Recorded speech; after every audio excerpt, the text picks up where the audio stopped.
What is going on, everybody? It's your boy GS Luke bringing you a little preview for Monday Night Football. This time, two games to worry about. We've got ourselves the Bills and Titans, also the Eagles and Vikings. Two decent games. First one, maybe not quite as good as the second. Right, second should be a little bit more competitive.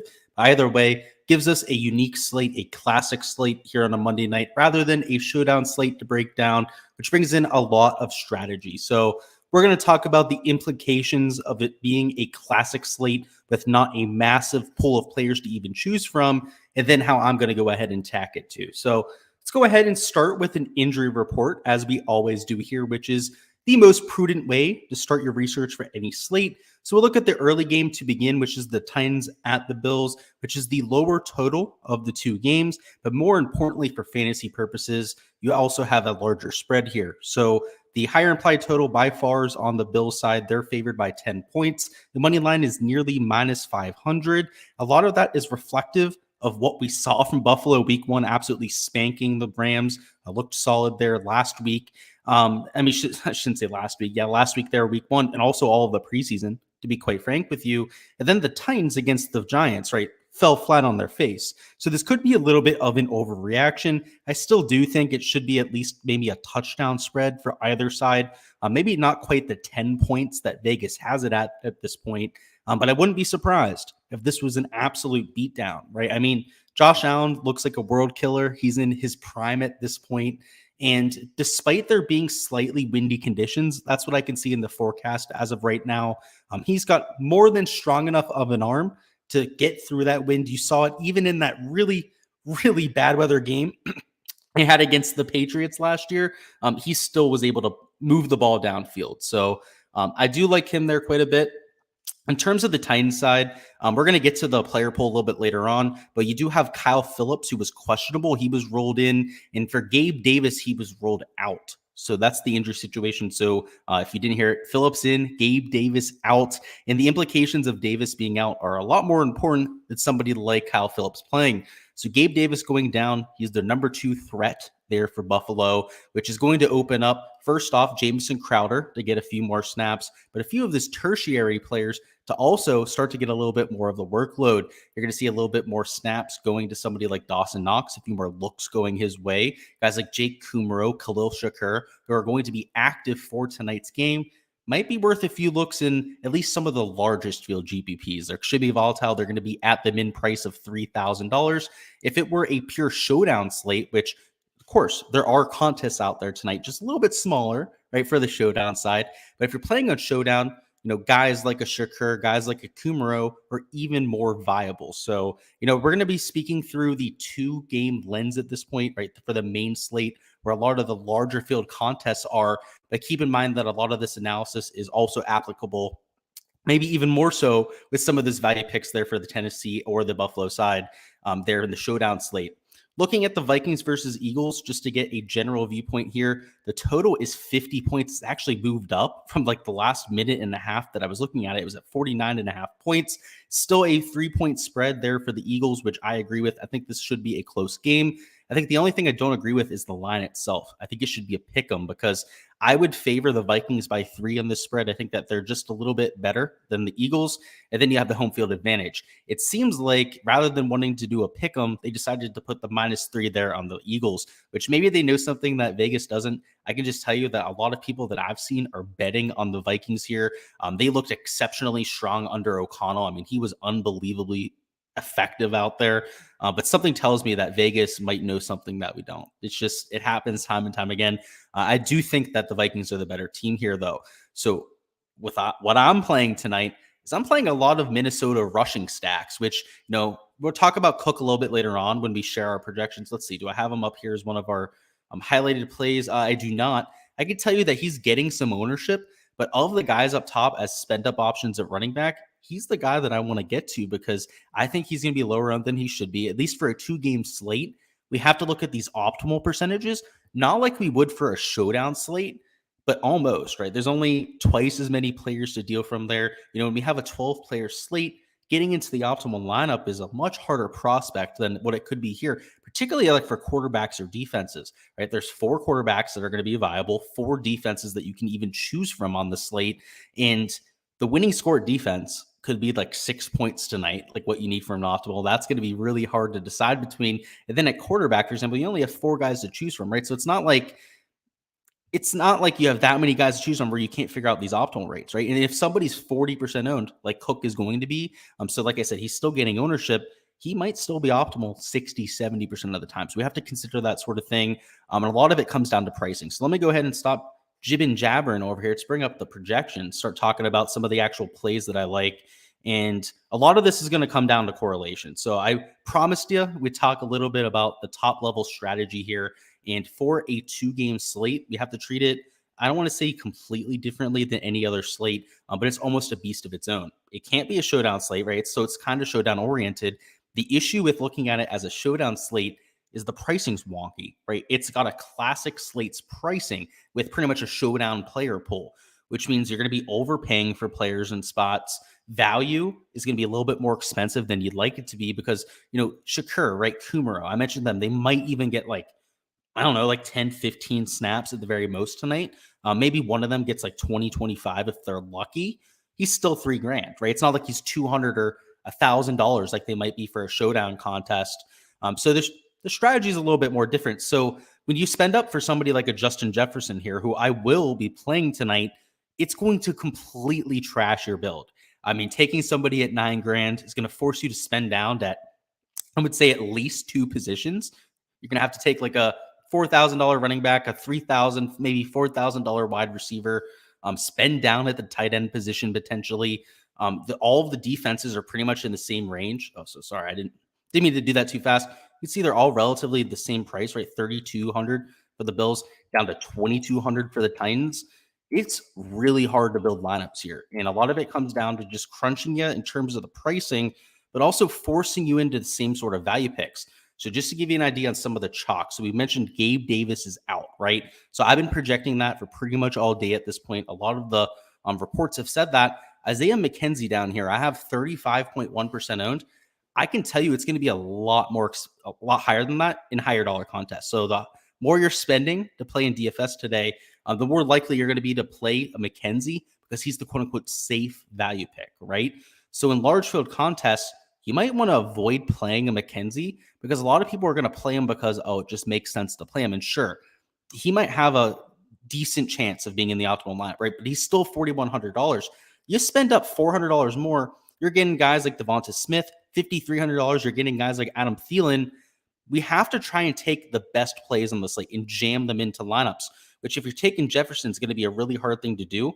So you can see I have him 50% projected owned. I'm going to be under the field on him. So I'm not locking. I'm not playing him in 100% of my lineups. I'm only going to take him in 25% because when you take Justin Jefferson, and you can see I have half the field still taking him at this point, it forces you onto some wonky names. And down low, I mean, just to give you an idea of one, we're going to talk about Quez Watkins here. I have a few wonky names that I like getting to. I mean, you can even consider taking Shakur or Kumaro, whichever one you think is going to get more snaps here at tight end. I mean, there's a few really cheap options. You could take like Sweeney, but normally he's $400 to maybe $600 on a showdown slate. So if you're playing the Buffalo Titans slate, right, just going after the one game, I mean, I love punting at tight end, trying to get to some of these cheaper options like a Sweeney, even Irv Smith Jr., right? He's probably in that same price range. I think it's just a great example, right? Irv Smith Jr., he's not really more expensive than he would be on a showdown slate. In fact, I don't have the showdown pricing up in front of me. I imagine it's probably pretty close there, whereas Tommy Sweeney is a solid $2,000 more expensive than he normally would be. So when you're punting, you have to do so responsibly. In Showdown, I'm all about taking guys like a Sweeney, a Munt, like just the guys are going to see the field, but maybe not, maybe aren't consistently getting that production out of it. A little bit more volatile, right? They might be like $200 for a reason, but they're going to score a touchdown 3 or 4 times a year. I'm a lot less likely to take them on these sort of slates. So unless you're in like the Millie Maker, you're dealing with a 100 to 200,000 entry contest. Like, I don't want to say you just completely eliminate these sort of bottom end options, but I personally am. So that's the top level view at this. You have to be a little bit more responsible with building your lineups just because we don't have that many options to choose from. And again, going back to the defenses, because I think it's just such a good example about this. I mean, it's choosing between a rock and a hard place. I mean, sure, the Bills are like the slam dunk option. They're the mega chalk at defense, right? So I mean, if you're going to play the Bills, maybe lock them. I mean, it's starting to get to that point in terms of their ownership. Vikings, Eagles are both in a super high total game. The Titans are expected to get killed tonight. And you can see the one that I have down that I'm playing are the Titans defense. And we're going to talk about why later. We're going to go position by position, really deep diving the players that we're getting into here. But just because you're getting killed tonight doesn't mean you're not going to be optimal. Because like I mentioned, you can have 6, maybe 7 fantasy points be the ceiling performance at defense. And who's to say that the Titans maybe let up 30, 35 points tonight? So be it, right? Get no points in terms of their points allowed, but get a few interceptions. Maybe it's 3-4 sacks over there on Josh Allen because he can be a little bit erratic, right? Sometimes his quote unquote rushes get counted as sacks because he rushes out of bounds or is forced out of bounds by the defense. A lot of people forget about that with Josh Allen. He has a lot of quote unquote sacks that aren't like really sacks. Should be counted as rushes, but they still give you points on defense when you're playing DraftKings. It's that sort of performance, right? Maybe it's 2 interceptions, maybe it's just a fumble recovered, that sort of thing, that might make you the optimal defense tonight, because I don't expect any of these games to be super low scoring. The only defense that you can really say that about is this Bills defense, right? You might shut down the Titans. Well, yeah, you're going to buy that. If you're going to have to take them in almost every lineup if you want to get leverage to the Bills to try and take that sort of performance. And they're not going to shut out the Titans and like put up that sort of like stout, 15, 20 point performance as a defense more than maybe like 15% of the time, right? The Titans competitive football team, one that made the playoffs the last few years, isn't going to go out there and lay an egg. So that's my thoughts on that. I think it's a good microcosm for the slate. Let's see what's going on. We got Colin down there. What's going on? Glad to have you down there tonight. You said Vikings tonight. Yeah, I like the Vikings too. That's glad to hear I'm not the only one there. That's the game I'm going to be stacking heavily. So when we talk through this, that'll become clear. If you can't tell, like most of the players I have on here that we're going to talk about are going to be from that game because I absolutely love it. We're also going to talk about some of the correlation because I'm really going to try and stack that game. I think that first game might be a little bit of a slog, a little bit of a, I don't want to say slugfest, but a little bit of an ass whooping, right? Where the Bills are just absolutely handing it to the other team. And maybe the other game gets to that 60, 65 point ceiling like we saw between Washington and the Detroit Lions. And you have to have 6, 7 players from that game, right? So, yeah, we're going to talk about that sort of thing. I love the Vikings, though, to win. If you're betting them outright, I love it. You said, let's go Eagles. Yeah, you like the Eagles. I like the Eagles in terms of like fandom, but I do think that the Vikings are maybe the better team. He said, yeah, no bad blood, just good old rivalry. You love to see it. Nick says, punting tight end, 3K left. You're leaning towards Swaim. Either him, Smith, Hooper, or Munt. So with Smith, you're talking about Irv Smith Jr. Yeah, if you can get the $3,200, I would take Irv Smith Jr. But if you're talking about another Smith below 3K, I don't even know who you're talking about because I don't even have him projected for more than 0.5 points. Hooper's okay. He had decent performance week 1. He's going to get targeted just because they don't have that many liable wide receivers. I mean, you have Robert Woods, you have Treylon Burks, you have Austin Hooper, and a few other role players that are going to mix in, play like 30, 40% of the snaps. There's not one dominant player there anymore. So I think he'll get looks, but I would say Irv Smith Jr. To be honest, I like him the most out of all of them. Peter Marshall says, so you're saying there's a chance. If you're saying with the Titans, yeah, for sure. Like people are like writing off the Titans like they can't win. There's a chance. Like I'm going to play Derrick Henry tonight. We're going to talk about Derrick Henry later. And the whole reason I'm playing him, and when I play him, it's going to be in the thought process that the Titans whoop the Bills ass, right? It's like going to be the opposite sort of game script. Yeah, it's definitely possible. If freaking Derrick Henry goes off tonight, they're going to whoop the Bills ass. They're not, it's not impossible for that to happen. They're not impervious. They're not a perfect team, right? They're going to lose a few games this year. That's definitely a chance that could happen. Trigger says, what do you think about Aaron Baddeley? Sorry, wrong sport. Just wanted to say hi. Yeah, what's going on? And Baddeley, he's a stud. I love him. He's got the hair like me too, so I love him. Adam says Singletary in Titans defense or Zach Moss in the Bills defense. So you're going with the stack on the second one, right? So running back defense on the same team. I always love a little bit of correlation, a little bit there. And then Singletary and the Tennessee D. So I go with the second just because of the correlation. I mean, Singletary is going to project for more points, but you're getting the better defense in the second half. I don't love the chalk with the Bills defense, but assuming that you can differentiate with the rest of your lineup, which isn't all that hard to do. I mean, again, there's going to be a bunch of wide receivers we talk about. Yeah, I like it, Adam. You can go with the second of those two combinations.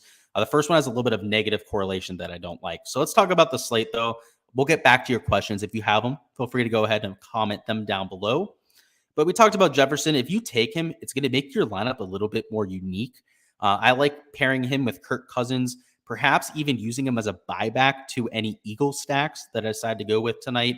And just off the bat, too, stacking makes sense. If you're going to stack a game, you don't have to go out there and set roles, though, to be like, I'm going to play a quarterback with 2 wide receivers from that team. So, like, if you're playing 150 lineups, I would encourage you to maybe set it to 1, right? Have 1 wide receiver paired with them at the very most, because when you have these single game slates, you don't have to stack it like you have a 12 game slate, right? You're not trying to go out there and get a game total that's going to be 60, 65. It's got to be like a super competitive game until the last second.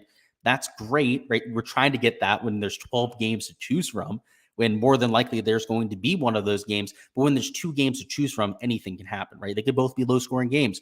One could be medium scoring. One could also be medium scoring, or, any of the endless possibilities that are out there.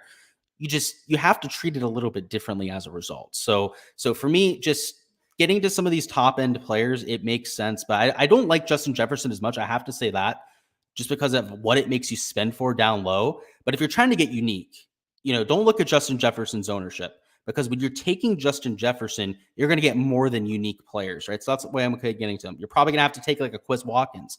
You're going to have to go down here, take potentially, I hate to say it, like a Tommy Sweeney, right? I hate to say it. You might have to go down here and take a Titans defense. You're trying to fit those sort of players into a build.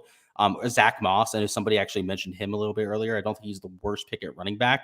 Boston Scott's likely to see some time. James Cook, not likely, right? He fumbled his first snap there week 1. He saw a little bit of time week 2. There's guys, particularly like a Scott and Moss, that you can take shots on at running back. It's doable to take a Justin Jefferson, but if you're going for like a median single entry sort of build, I wouldn't recommend it. So that's my thoughts about that. That's my thoughts about like stacking.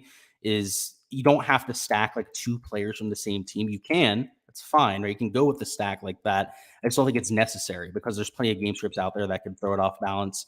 So if you just take Kirk Cousins, for example, and put him with Jefferson, I don't think you have to add an Irv Smith. I don't think you have to add an Adam Thielen, right? I think you can maybe stack a lot more on the Eagles side, and then take maybe cheaper options from the first game, particularly because Isaiah McKenzie, he might be higher owned. But if you go to a stack with Justin Jefferson and Kirk Cousins, just a one-off, you're going to get duplicated with a decent amount of the field, but I don't think it's nearly as much as some people would expect. A lot of people are going to play Justin Jefferson as a one-off. Adam Thielen, Devonta Smith, I love because they're in this mid-tier range. If I'm starting lineups not with Justin Jefferson, right, if I'm just dipping down here at wide receiver, maybe taking these 2 as my number 1s, I'm going to be able to spend up a running back, right? I can go out there, take a Derrick Henry, who we'll talk about later, who I think is still maybe not in the best spot here, but it's Derrick Henry. He's more than capable of just blowing up any game. He's proven that at this point. And usually when people write him off and forget about it is when it happens. And at this point, I think that's kind of what's happening. And almost anytime I start to get that sentiment on Henry, I just smash him in lineups. And usually it works out, because then he goes out there and reminds everybody who King Henry is, right? There's a reason why he has that nickname, ran for 2,000 yards. I mean, he's just an absolute tank. Just watch, right? If he goes out there tonight, runs for like 200 yards, I told you here first. By the way, starting with these wide receivers, right? Not spending all that money for somebody like a Justin Jefferson at $9,000. It's easy to fit those sort of running backs in. You can use Isaiah McKenzie. Again, I think he's a great option here. Traylon Burks is a high upside, high risk option. You can take a $4,200. Jamison Crowder is going to see some look too. I mean, he's probably going to be the number 3 wide receiver, given that Gabe Davis is out. So he's there at $4,000. Kyle Phillips saw a lot of usage in week 1. I would say be a little bit wary, because as of right now, he's actually getting right around the same ownership as somebody like a Nick Westbrook-Ikhine, who last year was a much larger, I mean, obviously Kyle Phillips wasn't around, but Nick Westbrook-Ikhine had a much larger impact last year than what he looked to have there in week 1. So you could see some of the targets that Phillips was getting start to go back to Westbrook-Ikhine. And now that he's, within $300 of a Kyle Phillips, maybe that's the time to jump on his train. So that's something to consider there. Quez Watkins is a 50 to 100 yard touchdown just waiting to happen. One of the more explosive players in the league, and he's $3,300. So if you have to take a Justin Jefferson, it's these sort of plays that are only 6.6% owned. They're going to give you a good chance of being unique out there. So I like getting to him. He gives you salary savings too. Shakur might see a few snaps. Same thing with Kumaro. I mean, God knows. One of these 2 wide receivers is going to play the number 4 wide receiver role for the Bills, and it's likely to see like 15, 20% of the snaps. You might, if they score a touchdown, you might have to have them, right, for a large field contest. So if you're 150 maxing, maybe mix in a few lineups with each player. But if you're playing at a 20 max like I am, or something like a single entry, it's tough to do. I mean, it's impossible to know which one it's going to be. And even if they play those 15 to 20% of snaps, it's far from a guarantee they even do anything, even get a target during that type of playing time. So I just Zach Pascal is probably the best option. So in terms of guys down there at $3,000, I know Pascal didn't get much work week 1. They did stick to their top 3 threats. I mean, Goddard didn't even get that much run there in the second half. But at $3,000, he's an explosive wide receiver that got the ball a lot during preseason. So maybe he'll come track around. They'll start to get him a little bit more involved in the offense. If somebody gets hurt, right, he might be worth a few looks. And all these guys at $3,000, probably a little bit more GPP plays than anything. Excuse me, guys. I was fighting a cough there for like a minute. You might have seen on my face, I was like flinching. I gotta let it go. I should have just stopped and coughed. I don't know why I was trying to do that.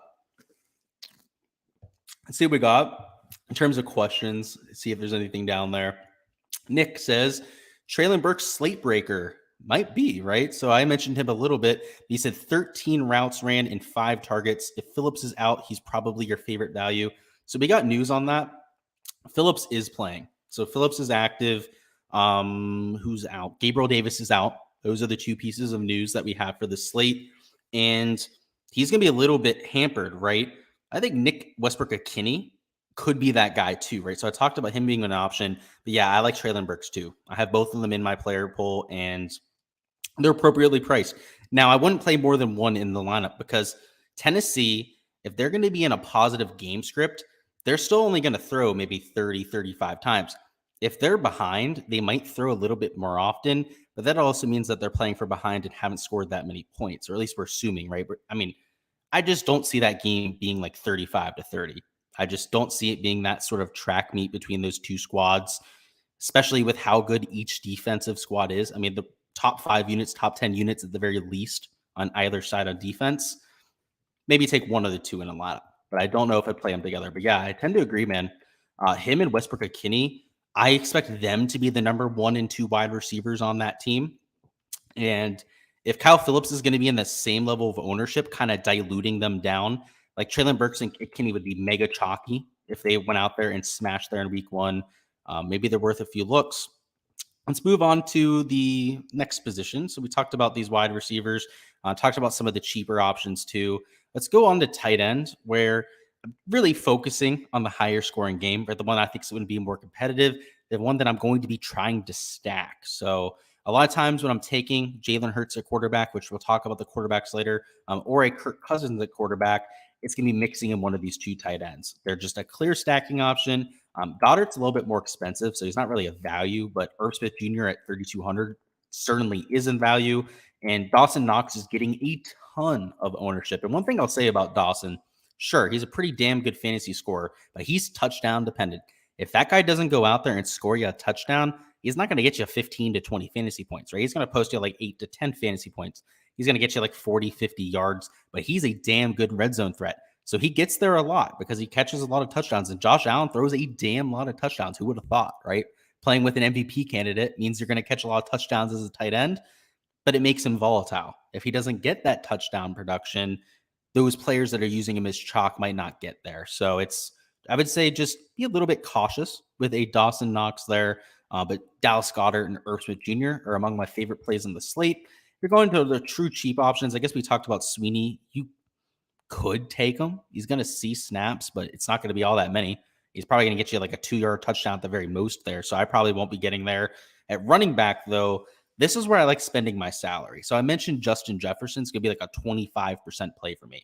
I'm going to have a little bit of him just in case he goes out there and smashes, and the rest of my player pool is pretty fire. But where I'm trying to spend a lot of my salary is going to be at these 2 positions. So Derrick Henry, Dalvin Cook. Both of them I have projecting significantly higher than every other running back.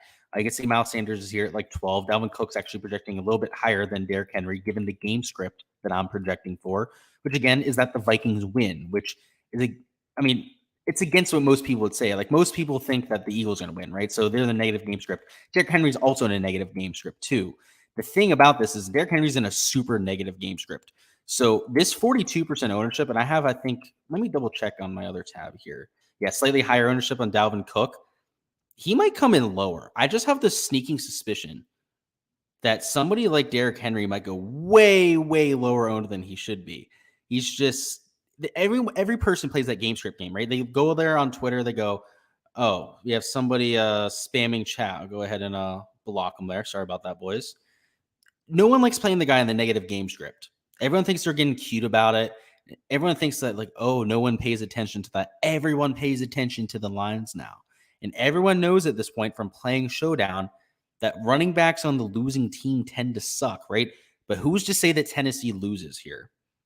I honestly am kind of making a gamble tonight that Tennessee is the team that dominates the time of possession. Maybe they don't win the game. Maybe they lose by 7 to 10 points, but they're effective enough on offense. This is what I'm playing, right? I'm playing my own narrative tonight because I'm not playing 150 lineups, at least for my top money. I'm going to have like 150, like 50-cent lineups. But then all my high dollar stuff is going to be in 2 to 3 maxes, also a 20 max that I'm playing. And Derrick Henry is going to be a big part of that because I want to get massive leverage to the field if I'm right. And what I'm doing tonight, like I mentioned, is I'm playing a lot of the competitive second game, right there between Philly and the Vikings. And then the first game between Buffalo and Tennessee, I'm picking my spots. And I'm picking a narrative where I think Tennessee is a little bit more effective. So maybe Josh Allen is chalk, doesn't get there. Maybe some of the chalky players like Dawson Knox don't quite get there. Maybe some of the chalky, let's say, options on Tennessee at wide receiver, right? We talked about a few of them earlier, like a Kyle Phillips, for example, don't necessarily get there. Those are the sort of stands that I'm starting to take. Whereas a lot of the cheaper options in that second game, I think is going to be a little bit more competitive. I'm scattershotting a little bit more, taking a lot of chances there because I think that's the better game environment. So guys like Derrick Henry are, at least I shouldn't say guys like him because he's the only guy on the slate that's in that price range or in that game. He's the perfect option for me to go and try to target as a one-off in that game. So, or maybe him and then a super cheap option like Isaiah McKenzie from the Bills. So that's going to be my exposure to the first game. And sure, it's not the one that projects optimally. I have Josh Allen projecting off the roof, Stephon Diggs, all those players projecting for a lot more points than the rest of the guys on the slate. I mean, even at wide receiver, right? You got to consider there's a $1,500 difference between Stephon Diggs and Justin Jefferson. You have to pay a lot more to get up there. So in terms of points per dollar, Diggs is a much better play than Justin Jefferson. I'm willing to eat that risk when it gets me to lower ownership. And in terms of game theory, that's advantageous. And people are wrong a lot more than they're right when it comes to fantasy football with getting spreads right. That's why Vegas is as rich as it is. It's an edge that I've found over the years. And whether it's for Showdown or here for a 2-game slate, I think it's especially viable because in a 12-game slate when we have pieces of chalk, it's because they're especially good plays. Right? There's 12 games to choose from. You're kind of cherry picking your favorite spots for what ends up being chalk. It's a high total game. A player that's getting a ton of usage that's maybe a little bit cheaper than he should be. That's good chalk. And you get that for 12-game slates. For a 2-game slate, which, like I mentioned, is only double the size of a Showdown slate, and we have to play more players in these classic lineups, and they're more expensive. It's a much harder prospect to find those perfect diamonds in the rough. So who knows? Maybe a Derrick Henry breaks the slate. It's well within his range of outcomes. I'm going to be playing him like he's going out there and breaking the slate. And if he does, I'm going to be a really wealthy man on Draftkings after tonight. If he doesn't, might not be my night, but it's a stand that I'm willing to take personally. My throat's really killing me. I don't know what it is. I don't know if you hear my voice is like going out and stuff like that. Sorry about that, boys. Let's see. Renzi says Burks receiving yards or Swaim receptions. Yeah, we're going to talk about prize picks after we finish the running backs and defenses. So we'll talk about that here in a second, but I don't have either one, to be honest with you, boss. So I don't want to give you an answer there because I don't necessarily like either one. Let's move a little bit further down, though. So Miles Sanders at running back, I think he's a decent option in that high total game. He's going to be a little bit touchdown dependent, in my opinion. I don't see him going out there and putting up like 100 rushing yards. He's not going to get like 25 carries. Like he might need to put up that sort of production, but he can fall into the end zone once. He could get you a receiving touchdown. That's the one thing that Sanders can do, is he is used as a scat back quite often. So $5,500 worth a few shots. Talking about Gainwell and Moss, they're going to see playing time, and they are especially touchdown dependent, right? Like Sanders, He's going to put up some production in terms of receiving and rushing production. Rushing production. Oh, I can't speak, boys. Got to slow down here. Gainwell and Moss are truly vultures. Like Gainwell is going to get you like 5-6 points at a very most in terms of his receiving and rushing production. Touchdown's going to be everything for him. Same thing with Zach Moss. So they're worth scatter shots. We're going out there and playing 150 lineups, but don't be counting on them in a single entry or a cash sort of build. James Cook, Haskins, and CJ Ham are not going to be in play for me. At quarterback, I love Jalen Hurts, so you could tell, right? Because I love that second game. I love Kirk Cousins too. Ryan Tannehill, if you're buying that whole thing that the Bills are going to go out there and smash today, which again, I'm kind of playing the whole Derrick Henry thing, so that's going to be my exposure. But if you wanted to get even a little bit more different than that, or perhaps like super unique, just play Ryan Tannehill at quarterback. Assume that he goes out there and gunslings it. Even if the Bills go out there and smash, Ryan Tannehill is going to be playing from behind in that sort of scenario and can go out there and get you 300 yards and a few touchdowns. And his price tag, as opposed to $7,800, that might end up being unique. Right now, am I doing that just for full disclosure purposes?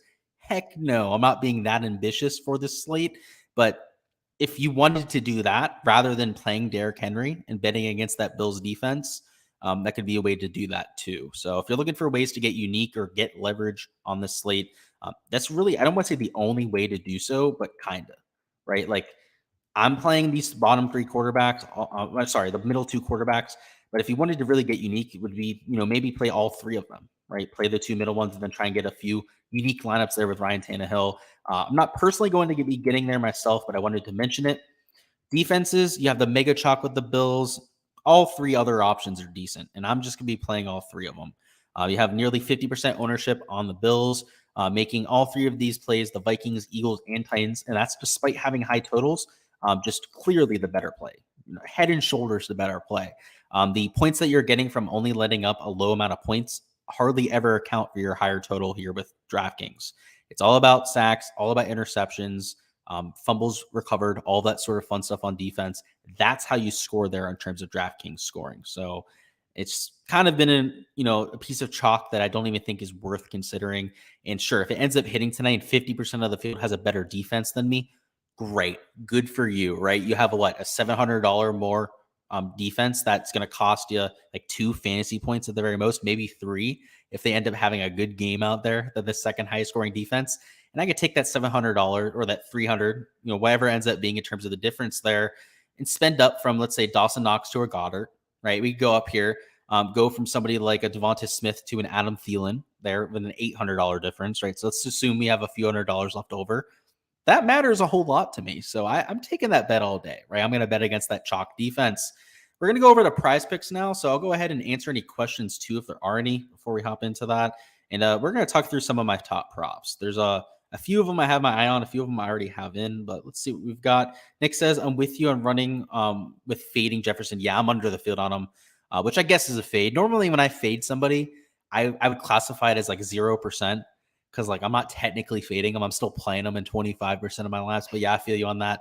I like Cook too. And I do like Thielen. So I mentioned Thielen. I like him a lot too. But I don't know. If Jefferson just goes out there and gets you 200 yards and 2 touchdowns again, you're going to have him, right? Like that's just, and I feel like at this point, he might just be that kind of guy. But you also have Derrick Henry on the slate, who I like a whole lot. And then there's mid-tier wide receivers like a Devonta Smith, and you got to keep an eye on them too. So it's a tough. I like these 2-game slates, particularly when it's good teams like this, where you have competitive offenses for at least 3 out of the 4 offenses. It makes for an interesting conundrum. You'd like to see it. So let's talk through these. So the main props that I like here is one a stack. So one of them is this Josh Allen to Stephon Diggs stack, and this has not moved. Which thank goodness. Actually, I hit this morning. Where's Diggsy at? Did they take him off the board? Or am I blind? I'm probably just blind. Yeah, I am. There it is. The Josh Allen over and the Stephon Diggs over. So when I'm running my projections, I have Josh Allen projected for 286 passing yards, which is like a 24, 25 yard difference between the projections right there. So it's not a staggering edge, but it's right around like 10, 12%. And anytime I'm looking for NFL lines, I set my prop detector at like a 10% interval. So when My projection for a player is 10% higher than the projection that's listed on PrizePicks, at least for NFL. It's how I do it. It'll flag off in the system for me. And that's what I have right there with the Josh Allen. Stephon Diggs, I have projected for 81 yards, which is 8 points higher than his 73.5 there. And just again, right, that's exactly like 10% higher than the average. So that's why those two were pointing out to me. If you're going to get exposure, maybe just take it on PrizePicks and then fade it over there on DraftKings, right? Because there's a scenario, right, where he still gets to like 280 yards. I mean, that's not that good of a day through the air. Stephon Diggs still gets to like 80, 90 yards, and you still hit over there in DraftKings. It's, I guess, a little bit of a hedge, I would say, but still, I mean, from like the median projection standpoint, there's no doubt, injury barring, that both players should get there more often than not. So I like those two. Let's see what else did I have. In terms of rushing yardage, that's right. We had Dalvin Cook over, it was like 81 yards. So he should be right around here. Where are you at there, Dalvin? Yeah, 71.5 yards. I have him projected for 82 rushing yards. So it's another right around a 10% edge, a little bit less than that on this prop with Dalvin Cook. But I like the game script. I expect Minnesota to win this game. My simulation that I was running didn't even have Minnesota winning the game, so it still had them as 3-point underdogs, and it was still projecting him for 82 rushing yards. So my theory is, if I'm right about the Vikings here, and I think they end up winning on the road, then he's going to have an even better projection, probably closer to like 85, 90 rushing yards. And he should smash the 71 mark. So I have him there. And the last one was a receiving yards prop, and it was for Devonta Smith. So where are you at, Devonta? There you are, 42.5 yards. I have the over there. So week one, he was hardly ever targeted. I believe he had no catches, which is just not going to happen very often for Devonta. So in fact, if you wanted to take a look at his receptions prop, which forget what it is off the top of my head. Where is he at? 3 receptions. I don't even think that's a bad idea at all. I think that they're overreacting quite heavily to him in general. That's why the receiving yards are down to 42.5. In this high total competitive game where he's clearly the number 2 threat on that offense, I expect him to get a lot of targets and potentially to get to that mark. So those are 4 props that I had my eye on, but there were a few more I wanted to point out. This Ryan Tannehill over passing yards, I think that that's almost a gimme. I project him for 249 passing yards. A few other ones to consider. So receptions, over 1.5 for Miles Sanders. So I was considering taking him in quite a few cards too. What did he have last week? He had 2 receptions. You can see his last 5 were like 2, 1, 3, 2, 2. He's being utilized quite a bit as a passing attack guy. It's volatile, right? He could go out there, put up 1 reception. Don't be surprised about it. But again, more often than not, he's been hitting that too. So it's something that I'll be mixing in. With the injury to Gabe Davis, guys like Jamison Crowder start to come into play. Just there's a lot of guys on the board. So if you want more of my PrizePick stuff, go ahead and check out the Patreon page. And of course, if you want all of my DFS projections, the ones that were blacked out there on the screen, check out the Patreon page too. But that is all I've got for you guys. I've got a lot of lineups to make, also some golf content to pump out. So I'm going to go ahead and head out of here now. But I appreciate everybody that stopped by, threw their questions down there in the stream. It's always great to hang out with you guys before the slate starts. And also, make sure you go ahead, smash that like button before you hop on out of here. And if you're new here, subscribe to the channel, right? You don't want to miss any of the content in the future. We're going to have some main slate content this week, golf content for anybody that's watching the President's Cup. And because it's a little bit of a weaker week, I should say maybe slower week is the better word for it, when it comes to the golf, we'll be a lot more focused on football. So there'll be extra Showdown videos, a few other main slate videos coming out this week that you didn't see for last week. So with the extra time, you guys will get a little bit of extra love. So expect that, and best of luck with all of your lineups for tonight.